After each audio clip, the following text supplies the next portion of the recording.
O texto que você vai ler comigo está na primeira carta de Pedro, capítulo 5, no versículo 6.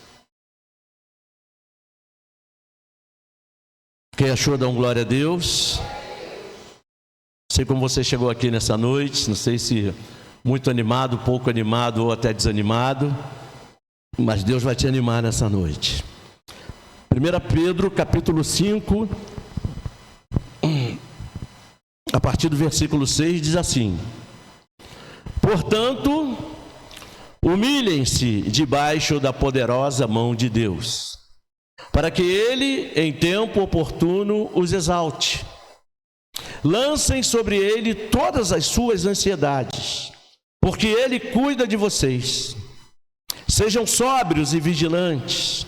O inimigo de vocês, o diabo, anda em derredor, como leão que ruge, procurando alguém para devorar. Resistam-lhe firmes na fé, certo de que os irmãos de vocês, espalhados pelo mundo, estão passando por sofrimentos iguais aos de vocês. E o Deus de toda a graça, que em Cristo os chamou à sua eterna glória, depois de vocês terem sofrido por um pouco, Ele mesmo irá aperfeiçoar, firmar, fortificar e fundamentar vocês. A Ele seja o domínio para sempre, e que todos digam amém. Glória a Deus. Vamos orar. Senhor, meu Deus e meu Pai, em nome de Jesus, queremos nesse momento te agradecer por tudo que já aconteceu aqui nesta noite memorável, mas nesse momento, a Deus, nós queremos te agradecer especialmente pelo que o Senhor vai fazer por nós, Pai. Ou seja, pela ministração da Tua Palavra. Que a Tua Palavra alcance, ó Pai, os nossos corações, encontrando assim um terreno fértil, e que ela produza em nós o efeito para o qual o Senhor envia nesta noite, como revelação do céu para as nossas vidas. Muito obrigado. É isso que eu te peço e te agradeço, em nome de Jesus, e que todos digam amém. Glória a Deus. Pode tomar o seu lugar em nome de Jesus. Quem é que gosta de comer pão fresquinho? Ninguém gosta de comer pão fresquinho? Quem gosta, diga amém. Então você vai comer um pão fresquinho que está descendo do céu para a sua vida agora. Quantos creem nisso, digam amém. Glória a Deus. Meus queridos irmãos, Deus quer falar com você nessa noite sobre as expectativas que você precisa ter em relação às coisas que estão preparadas para a sua vida logo ali na frente. E isso não é mensagem de ano novo, é mensagem dos dias que virão, do dia após dia, da rotina da sua vida. Então, Ele sabe que as coisas já estão preparadas e as coisas são grandiosas que Ele tem para você. Você pode dizer amém? Para quê? Para que lá no final do próximo ano, do ano de 2025, você não venha terminar o ano frustrado por causa do que você gostaria que tivesse sido de um jeito, mas que no final das contas não foi bem assim. Então, para isso, Ele te direciona para alguns caminhos que são infalíveis para um tempo de vitória e paz que Ele tem para a sua vida. Não é a partir de não é a partir de quarta-feira, é para todos os dias da sua vida, para a sua caminhada, para a sua jornada de vida. Esses caminhos que Ele te orienta, te direciona, são caminhos infalíveis, para que você possa viver um tempo constante de vitória e de paz na sua vida, na sua caminhada, eu diria, na sua peregrinação por esse mundo. E Ele quer te falar isso nesse último domingo desse ano. E o primeiro direcionamento, primeira direção que Deus te dá, que Ele te leva, que Ele te encaminha, é em direção ao poder de Deus para a sua vida. Versículo 6 que nós lemos do nosso texto, de 1 Pedro, diz assim: Portanto, humilhem-se debaixo da poderosa mão de Deus, para que Ele em tempo oportuno os exalte. Meus queridos irmãos,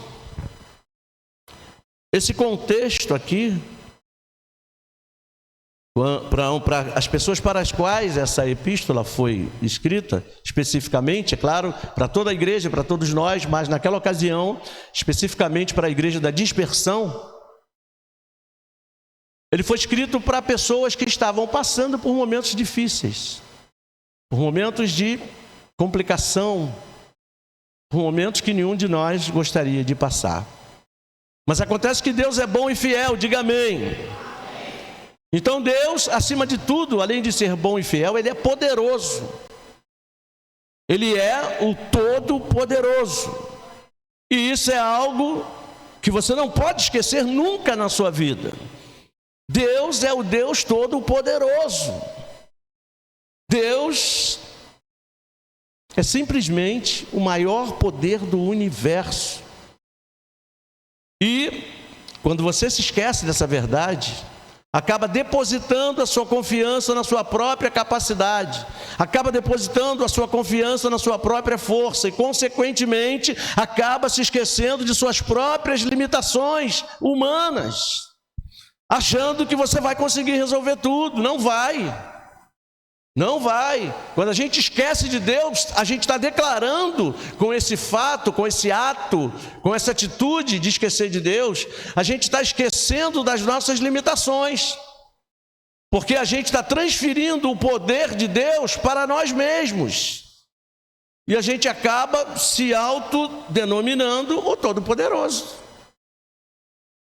Está entendendo? Se eu tenho capacidade de resolver as minhas causas, as minhas questões, eu estou me autodenominando como Todo-Poderoso. Porque as causas da sua vida são tão complexas, são tão difíceis, que precisam um superpoder para resolvê-las. Pensa comigo, você conhece a sua vida melhor do que eu. Quão difíceis as suas causas são. Mas existe um Deus que pode todas as coisas, um Deus que te ama. Um Deus que está disposto a se empenhar para o seu bem-estar. Mas se você esquece desse poder que Ele tem, do tamanho, da grandiosidade desse poder de Deus, você vai achar que dá para resolver por sua própria conta, por sua própria capacidade. O final disso, meu irmão, normalmente são as frustrações por causa dos fracassos que você vai experimentar. Talvez você tenha chegado a esse último domingo do ano trazendo algumas frustrações por causa de algumas coisas que você idealizou e não aconteceram. Te pergunto, será que Deus falhou? Será que o poder de Deus diminuiu? A resposta é não. O poder de Deus é inalterável, porque Ele não tem só poder, Ele é todo-poderoso.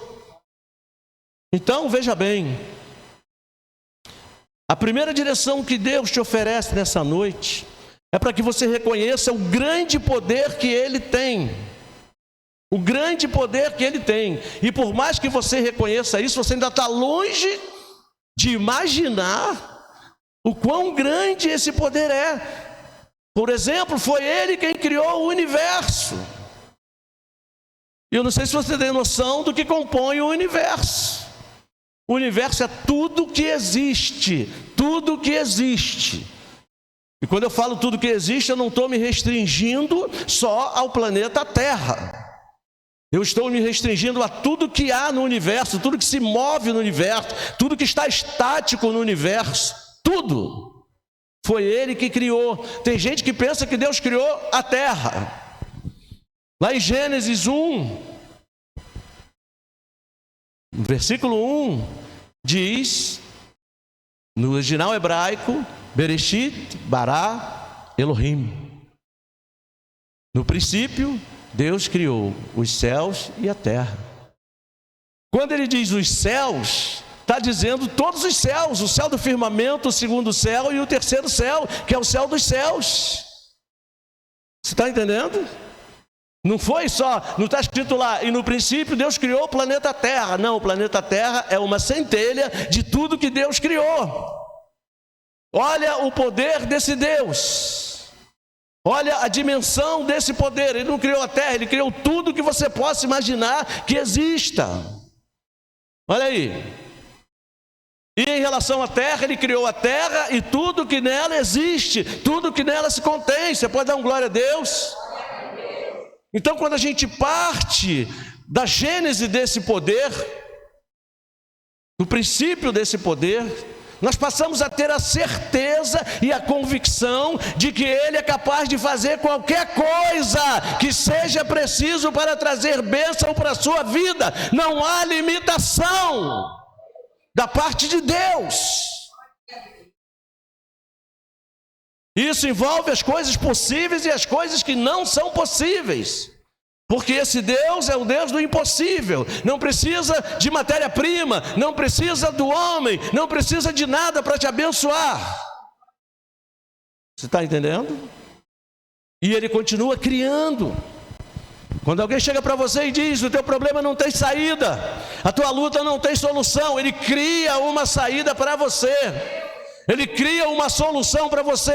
Eis que faço coisa nova, coisa que ninguém nunca viu. Isso é criação. Isso é Elohim, o Deus que continua criando coisas para a tua vida. Diga glória a Deus e aplauda o nome dele. Aleluia. Haja solução. Haja solução. E a solução tem que haver. Você está entendendo? Aleluia. Ele é capaz de fazer qualquer coisa. As bênçãos irão te proporcionar uma vida de paz e tranquilidade. As bênçãos que Ele derrama sobre você. Deus quer que você se submeta a esse grande poder. É isso que Ele está dizendo quando Ele diz: portanto, humilhem-se debaixo da poderosa mão de Deus. Olha aí.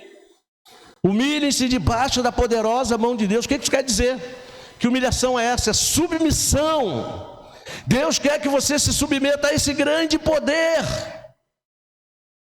E quando eu trago para mim a possibilidade da solução, eu não estou me submetendo a esse grande poder.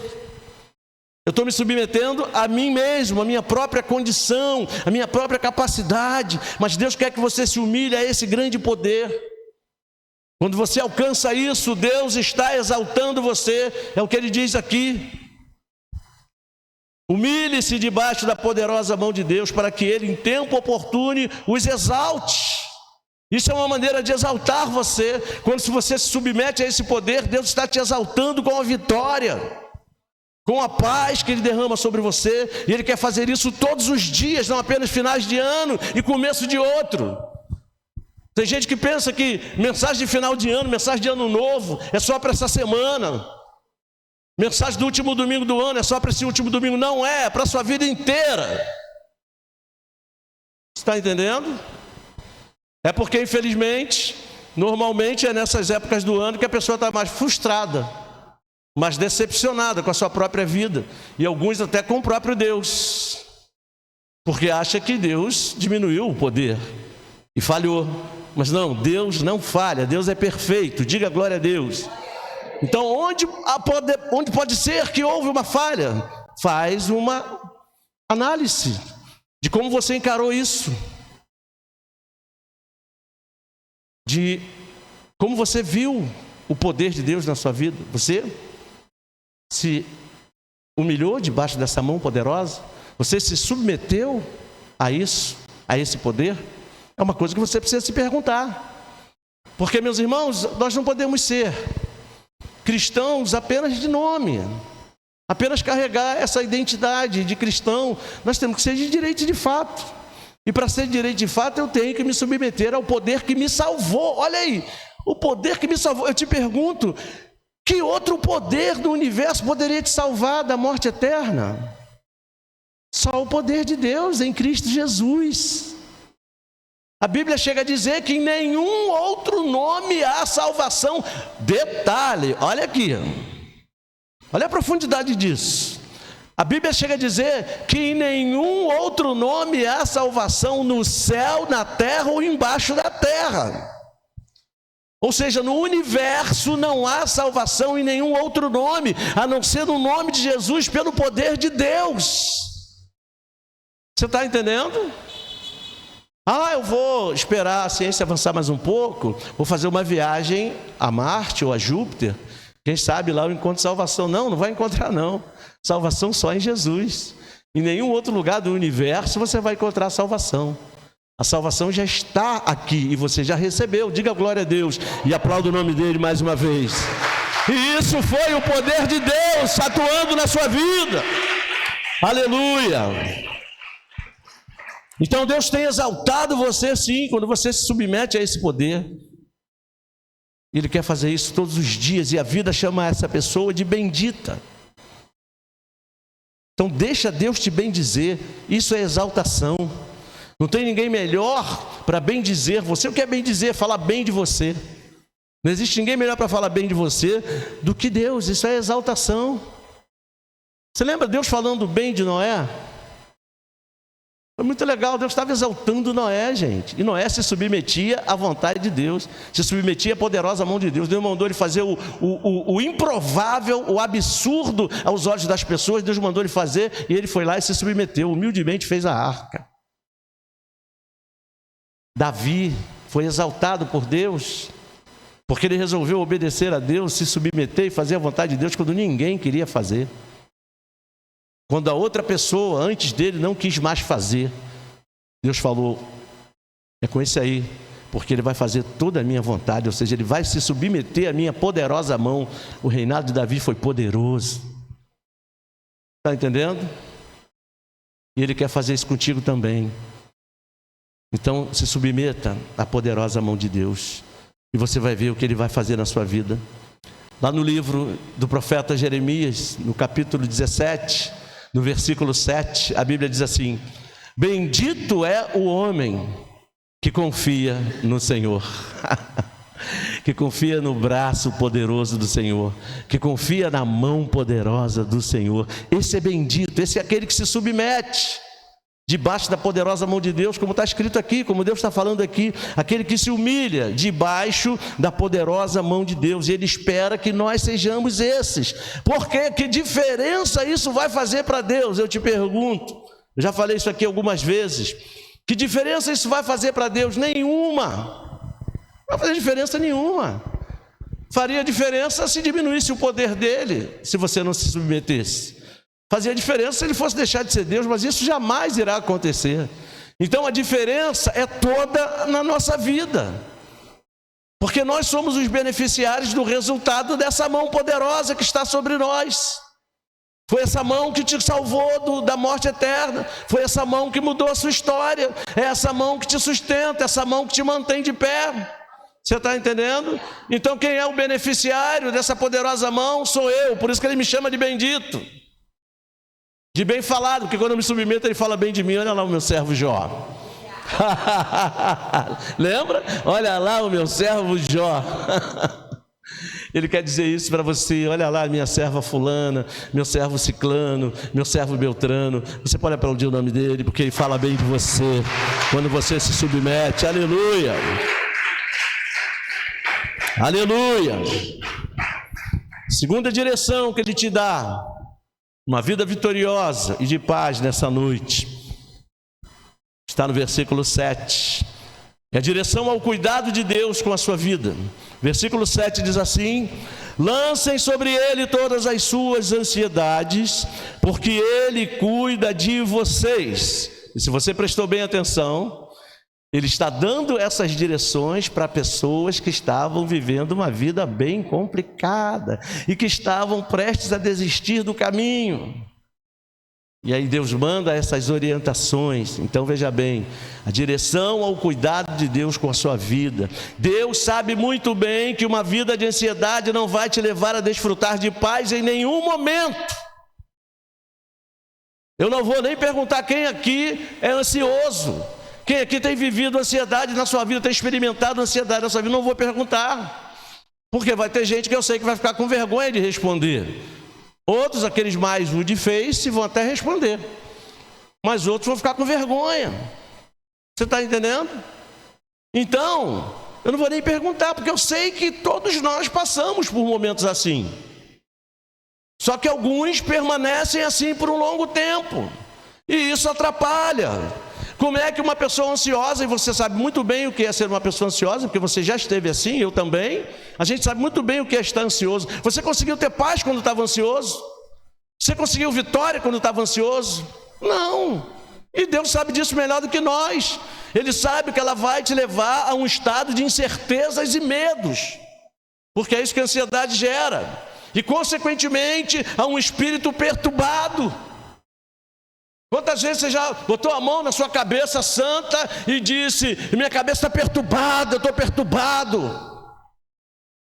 de tanta ansiedade, de tanto medo, de tanta incerteza. Ansiedade soma o medo com a incerteza, o medo do que é incerto, o medo do que está por vir. Isso é ansiedade, isso perturba o espírito, cansa a alma, abate a alma, a ponto do salmista perguntar: por que você está abatida, a minha alma? Porque quando o espírito está perturbado, isso acaba alcançando toda a sua constituição tríplice.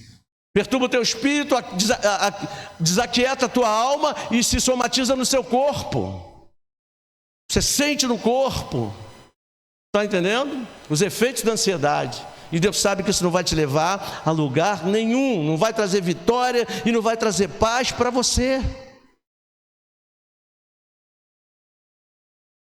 Ela vai produzir, sim, um mal-estar físico e mental na sua vida, recheado de angústia, de aflição, de agonia, de inquietação, de impaciência. Quando a gente está ansioso, a gente não fica impaciente, a gente não fica inquieto, irritado facilmente com tudo que acontece.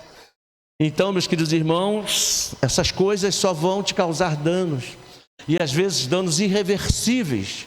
Quando ele somatiza, ou seja, se externa no seu corpo, muitas vezes acaba trazendo danos irreversíveis, ou seja, que não tem como mais consertar. Então Pedro, nesse contexto aqui, estava se referindo a pessoas que estavam assim, meus irmãos. Imagina, você perdeu tudo na vida. Como é que será que estava uma pessoa que perdeu tudo na vida? Como será que estava uma pessoa que teve seus bens retirados à força? Como será que estavam pessoas que foram separadas das suas famílias? Hoje você vê aí, na imigração, acontece muito nos Estados Unidos, o departamento de imigração separa as famílias, separa os filhos dos pais, separa as crianças dos pais, com a maneira de punir por causa da imigração ilegal. Você está entendendo? Essas pessoas sofrem ao extremo. E lá havia pessoas que estavam também passando por um momento de separação da família. Eles foram dispersos, afinal. E no meio de uma dispersão, nem todos são mandados para o mesmo lugar. Isso continua acontecendo, e muito no Oriente Médio, principalmente na Ucrânia. Então, pessoas têm sido dispersas, têm sido afastadas de seus familiares. Então, isso é algo tremendo, eu não consigo nem imaginar isso. Não consigo nem me imaginar sem a minha rainha, não é? E acredito que ela também não consegue se imaginar sem mim. Entendeu? Tanto que tudo que eu pego, ela pega. Tudo que eu sinto, ela sente. Depois fica com raiva quando eu falo que a gente vai morrer no mesmo dia. Você está entendendo? Então, meus queridos irmãos, é coisa para a gente pensar. Tinha muitas incertezas ali, muitos medos em relação ao futuro daquelas vidas, e a gente às vezes fica assim. Então o apóstolo está mostrando a direção do cuidado de Deus com a vida deles, com a vida daquelas pessoas, o cuidado que Deus tinha com elas, porque Deus sabia que lá provavelmente todo mundo estava ansioso ao extremo. E nessa noite ele está mostrando a direção do cuidado que ele tem com a sua vida também, meu irmão e minha irmã. E você pode estar se perguntando: mas pastor, eu também estou vivendo dessa maneira, o que eu devo fazer então para não viver assim, tão ansioso? Pois é, a resposta já está revelada de forma clara no versículo que a gente leu. Eu gosto da simplicidade das revelações de Deus.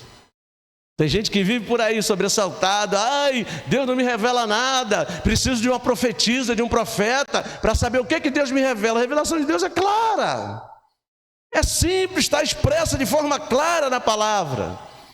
O que eu tenho que fazer então? Porque eu estou vivendo assim. A resposta está aqui. Nós lemos o versículo 7.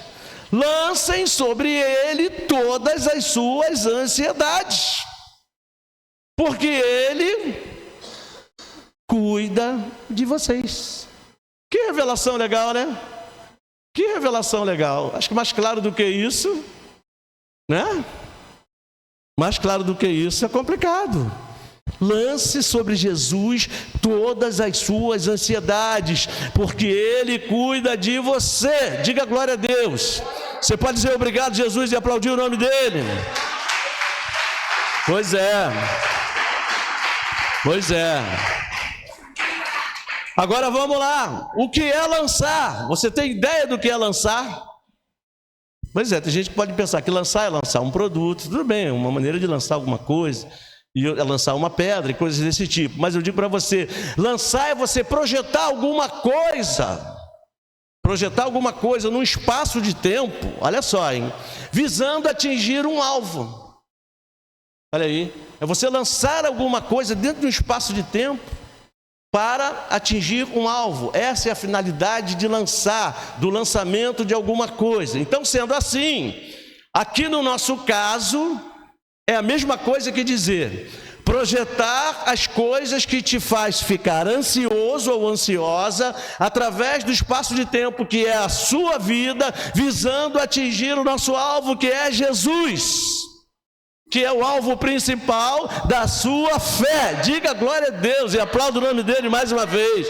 Então lança sobre Jesus tudo que tem feito você ficar ansioso. Ele é o alvo, acerta nele. Glória a Deus. Acerta nele.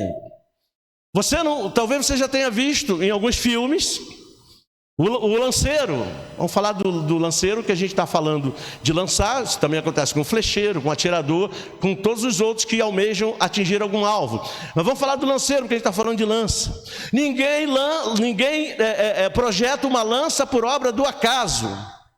Todo mundo que joga uma lança tem um objetivo, tem um alvo. Vamos lá para o Amazonas, vamos lá para o Alto Xingu, vamos para lá, para a região de floresta.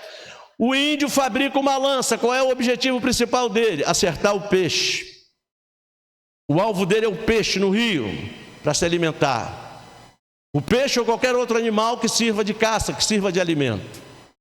Nas guerras medievais, a finalidade do lanceiro em lançar a sua lança era acertar o inimigo, atingir o inimigo.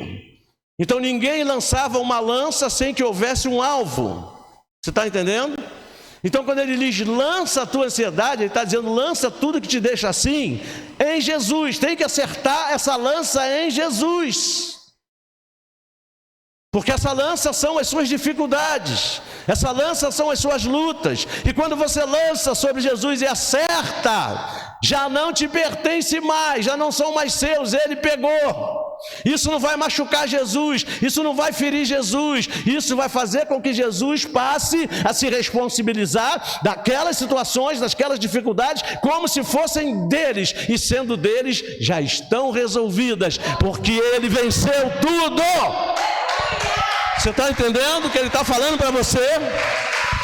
Glória a Deus, aleluia. Ele passa a cuidar delas no teu lugar, e você vai poder viver em paz e tranquilamente, entrando no descanso que só ele pode te dar, o descanso da vitória do céu. Diga aleluia. Glória a Deus, seja Jesus. Glória a Deus. A terceira direção que ele te dá nessa noite é a direção a uma vida de resistência às lutas e dificuldades pela fé. Diga glória a Deus. Versículo 8 diz do nosso texto: sejam sóbrios, aleluia, sejam sóbrios e vigilantes. O inimigo de vocês, quem é o nosso inimigo? O diabo. Anda em derredor. O que é derredor? É uma volta fora do redor. Anda em derredor, como o leão que ruge. Como o leão que ruge não significa que ele é o leão. Como o leão que ruge, olha a operação mentira. Procurando alguém para devorar. Quem é esse alguém que ele procura para devorar? Você. A igreja de Jesus Cristo, que é você. Versículo 9, ele diz a revelação. A revelação do que fazer. Daqui a pouco a gente fala na revelação. Vamos para cá. Então veja bem, para toda posição existe uma oposição. E oposição é o ato de se opor a algo ou alguém. Sendo assim, o opositor de Deus é o diabo. Ok? E se opõe à posição que você adotou de confiar em Cristo e agir de acordo com a direção que você recebe dele, como você está recebendo, por exemplo, essa noite. O seu inimigo, o diabo, ele não quer que você siga essa direção, não quer que você assimile essa direção, porque ele sabe que essa direção vai te levar à vitória, e ele não quer que você vença. Você sabia disso? O seu inimigo não quer que você vença. Qual inimigo que vai querer que aquele a quem ele se opõe vença? Por exemplo, você acha que Vladimir Putin quer que a Ucrânia vença a guerra? Ele não quer. Você está entendendo? Porque ele é o opositor da Ucrânia. E por aí vai. Isso serve para tudo na vida. Tudo aquilo que se opõe à sua posição vai fazer de tudo para você não vencer.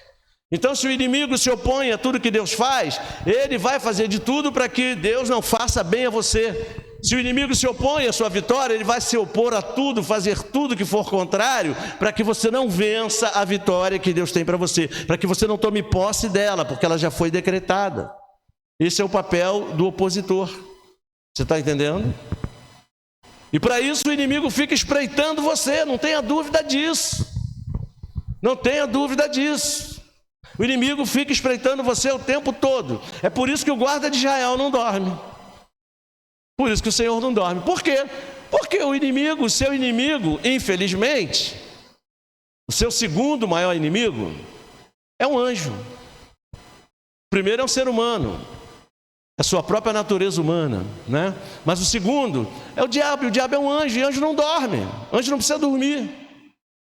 Então ele fica 24 horas do dia que nós conhecemos, maquinando mal contra você, espreitando você, esperando você dar brecha para ele agir. E quando é que eu dou brecha? Quando eu tiro o meu foco do meu alvo, quando eu paro de atirar a minha lança, ou seja, os meus problemas, as minhas lutas, em Jesus, que é o meu alvo. Você está entendendo? Quando eu paro de fazer isso, olha aí a brecha.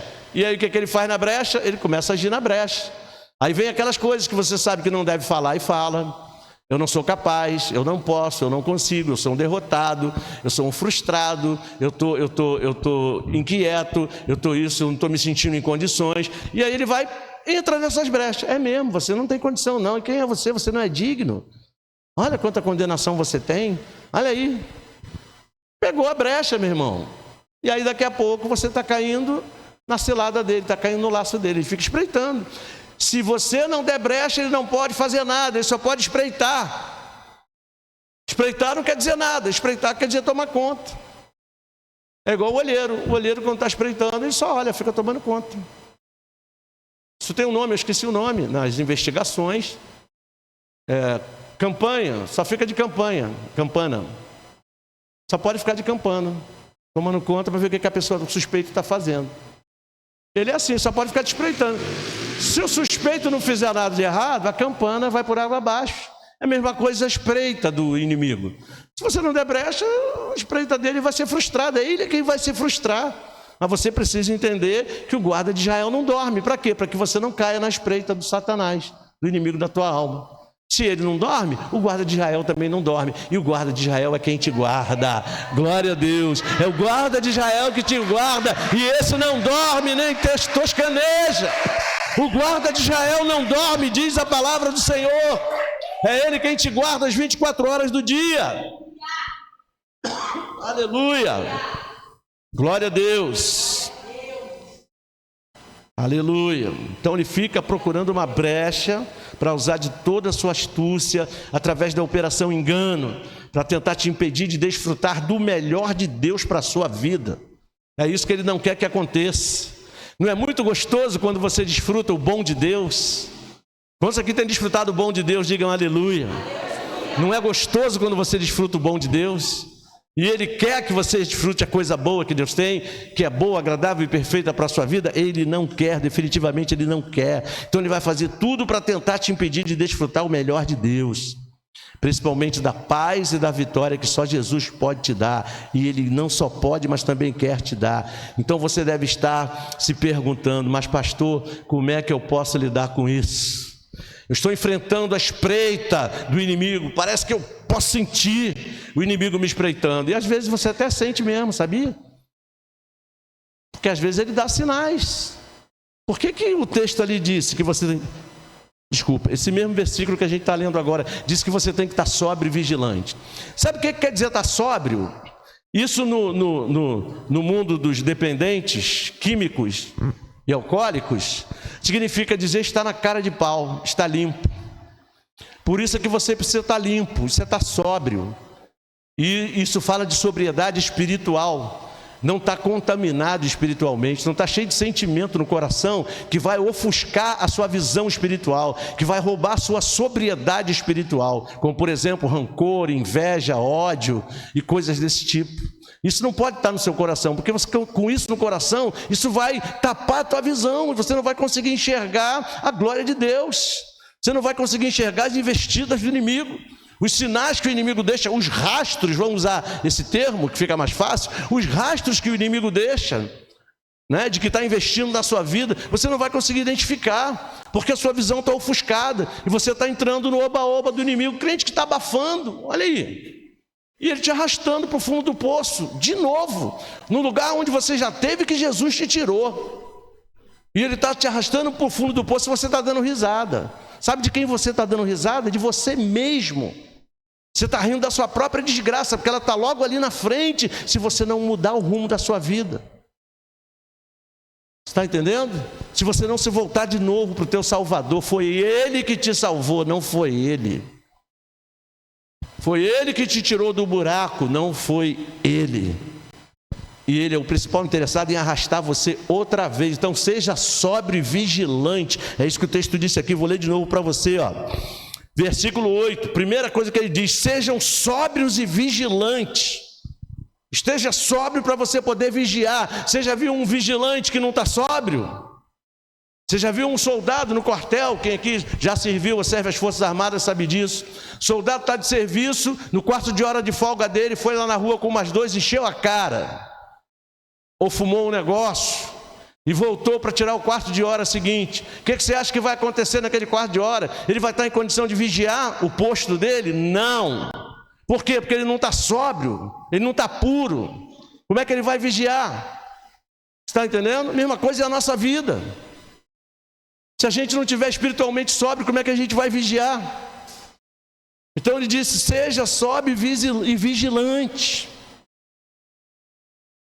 A gente volta na pergunta: pastor, como é que eu posso lidar com isso? A resposta também está revelada aqui, ó, de forma clara e objetiva.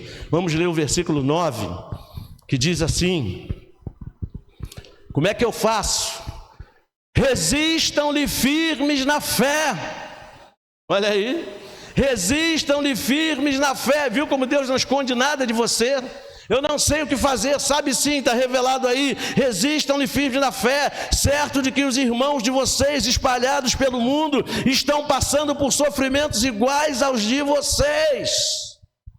Olha aí, resistir firme na fé. Muitas vezes você tenta se auto-justificar diante de Deus, se fazendo de vítima do diabo e do caos que ele tenta impor na sua vida pela operação engano.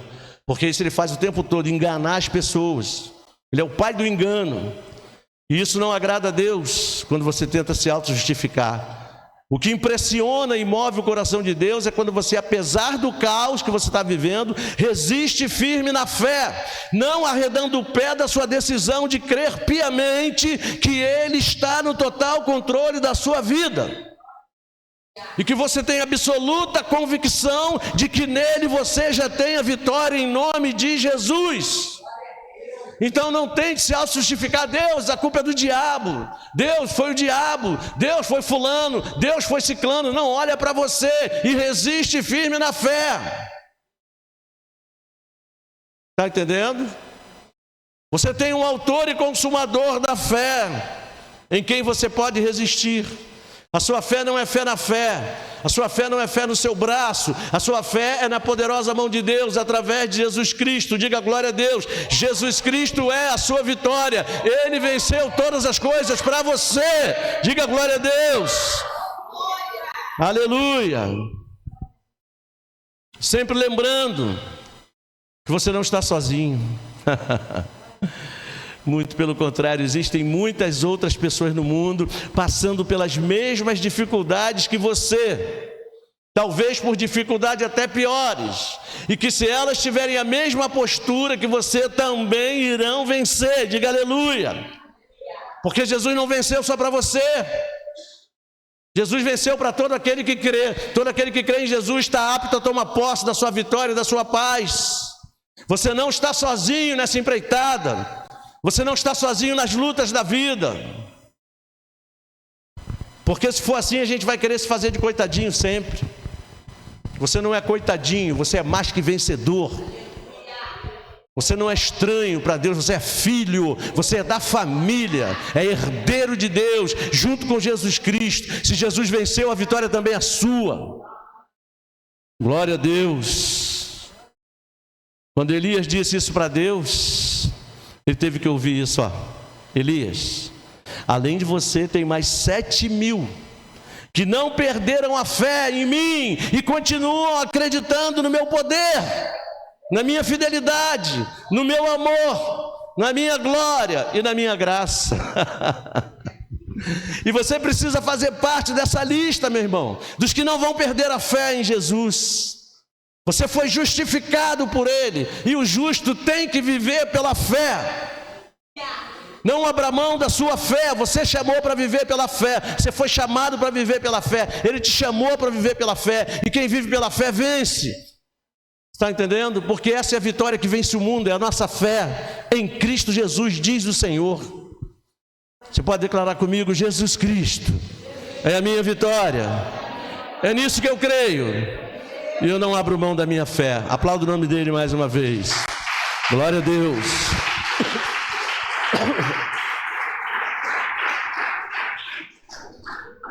E a quarta direção que Ele te dá nessa noite, quarta e última, é a direção de alcançar os objetivos propostos por Deus para a sua vida. Versículo 10 diz assim: e o Deus de toda graça, diga amém, que em Cristo os chamou à sua eterna glória, depois de vocês terem sofrido por um pouco, Ele mesmo irá aperfeiçoar, firmar, fortificar e fundamentar vocês. A Ele seja o domínio para sempre, e que todos digam amém. Então, meu querido irmão, minha querida irmã, Deus te chamou para ser vencedor e viver em paz. Diga eu creio. E Ele colocou você nessa posição. Então, o fato de você enfrentar algumas dificuldades na sua vida, na sua jornada, na sua caminhada, de maneira nenhuma pode mudar a sua posição diante dEle. Ele não vai olhar para você e te ver como derrotado, e te ver como fracassado, porque não foi nessa posição que Ele te colocou. Ele te colocou na posição de vencedor. Aconteça o que acontecer, nada pode mudar essa posição. E quando você supera as lutas que enfrenta, Jesus te aperfeiçoa. Você passa por um momento de sofrimento, mas você vence esse sofrimento, porque Cristo já venceu por você. Então você se aposta dessa vitória e supera esse sofrimento. E aí o que acontece? Jesus te aperfeiçoa. O que isso quer dizer? Ele te completa, para que não haja falta de nada na sua jornada. Você está entendendo? E Ele não só te aperfeiçoa, como também te firma. O que é firmar? Sustentar. Ele te firma e te sustenta. Você não vai cair, porque Ele vai te firmar, vai te manter de pé. E Ele também te fortifica. E eu não sei se você sabe que essa palavra, fortificação, na Bíblia, significa cercar com muralhas e proteger com fortalezas. Lembra de Jericó? Era uma cidade fortificada, muralhas e fortalezas. Jerusalém era uma cidade fortificada, muralhas e fortalezas. E o que é fortaleza? É uma construção feita para defender um lugar de ataques do inimigo. Que lugar é esse? A sua vida. Por isso Ele te fortifica, te fortalece, por causa dos ataques do inimigo. Se Ele está te fortificando, os ataques do inimigo não chegarão até a sua vida. Diga glória a Deus. Porque há uma muralha, uma fortaleza chamada Jesus, cercando e te protegendo de todo o mal. Diga glória a Deus e aplauda o nome dele mais uma vez. Ele é a tua rocha, a tua fortaleza, o teu socorro na tribulação. Mal nenhum chegará à tua tenda.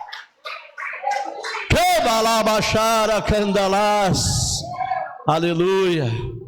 Como se não bastasse isso, o texto também diz que ele te fundamenta. O teu fundamento é Cristo e a sua graça. Diga glória a Deus. Você vive debaixo da graça de Jesus Cristo. Esse é o teu fundamento, meu irmão. Isso é bênção demais, não é verdade? Isso é bênção demais. Como eu sou abençoado com essas verdades que Deus me revela. Como eu sou abençoado. Para terminar, a gente conclui dizendo que Deus está te direcionando nessa noite aos meios para você alcançar essas bênçãos, que tem como fundamento o favor imerecido de Deus, ou seja, a graça que Ele derrama sobre a sua vida, para que você vença as dificuldades e viva em paz. Sendo assim, meu irmão e minha irmã, é algo que você, apesar de não merecer, pode receber, pode e deve receber como presente para a sua vida. E sendo presente, você não precisa se esforçar para alcançar. Sua parte é cooperar e receber. Jesus te ama e Ele quer o melhor para você. Diga, eu creio.